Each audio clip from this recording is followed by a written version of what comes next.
Hello friends, and welcome back to Sly Paladin Gaming, where we are working on the Bane of My Existence project in Minecraft, a scale model of China's Forbidden City based on a single map, and made in survival mode.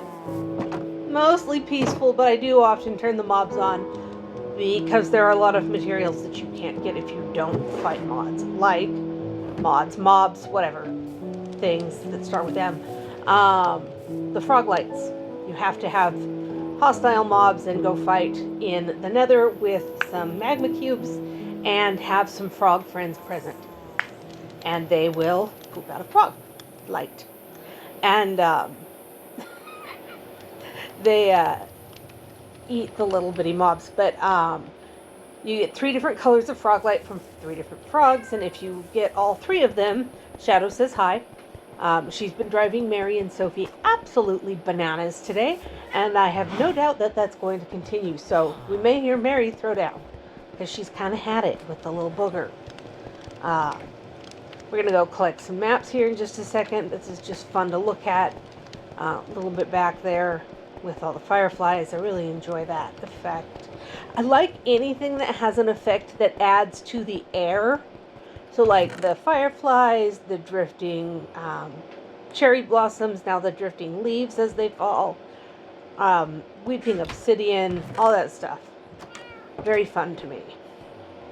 Alright, we're going to put these maps away because I don't think we need them right now. Just double check that one. I don't think that one needs updated. This one does, however. So we're going to take that one around. I mean, we don't have to go far. It sort of hops into place pretty quickly once you get around there. Alright, looks like that one's fine. I'm not going to bother rotating that. Now, we are going to make a bunch of maps. And then in the next couple of installments of this little video series, we're going to update those maps and continue, building this, Uber map that's more up to date than my usual attempts at Uber maps. You really need to copy that, and it would probably be a lot easier. So we'll start here on this end. And it's looking very nice. We've got roofs in this is kind of the weavers / leather workers have some stuff in here, so that's who's mostly here.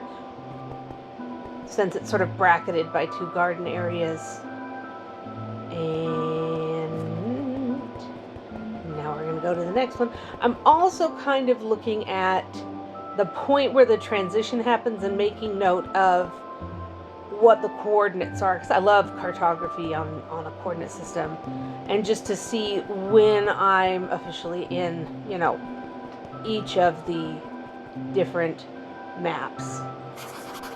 So when I get to the end of this one, because I'm trying to calculate the distances so that I can scale all the things that are going to be added into, here we go, now it's starting to give you some interesting things. And I just noticed that is not centered, which makes sad face, but I'll fix that here shortly. That's not going to take more than a minute to fix. Alright. See, there it is. It's shaking my head there. And I forgot that I had no exit back there at that point. So I got to go around. And we're going to head back.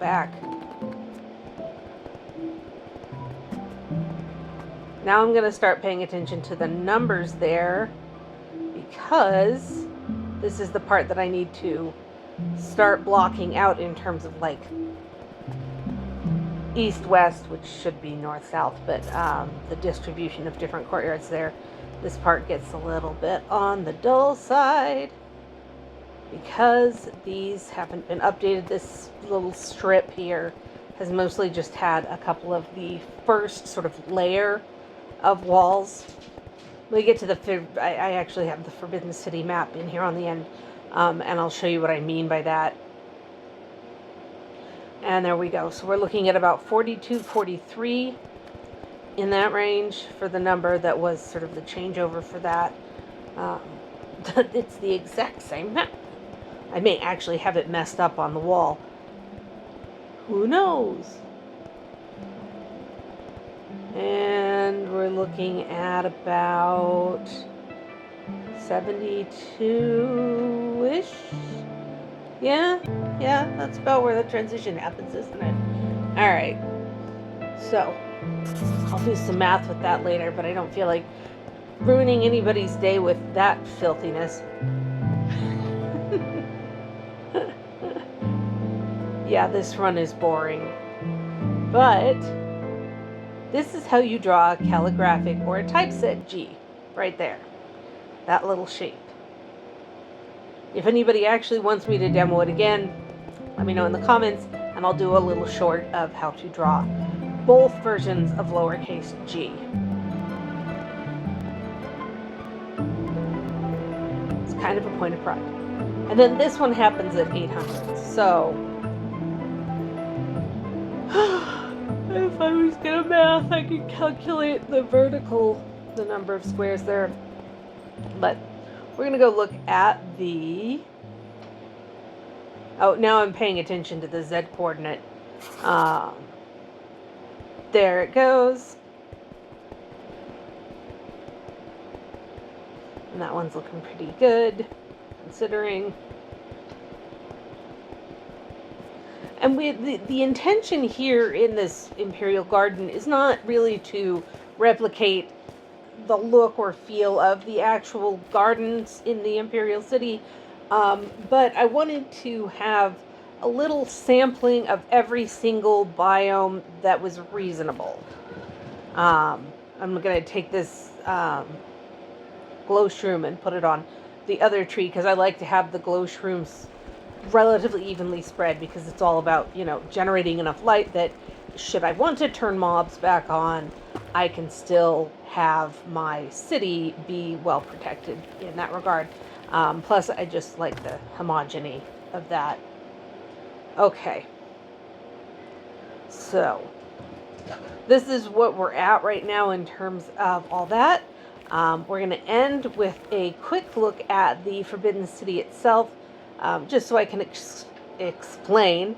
So you can see that the city is cut into sort of a front and a back, and then there are bigger divisions, and then within those there are smaller divisions, and so you just keep going down and down. Right now we're just working on the Imperial Garden, and all of the buildings there, but eventually you can see off to the right of the secondary central plateau, you've got a couple of bigger courtyards that then have smaller ones inside.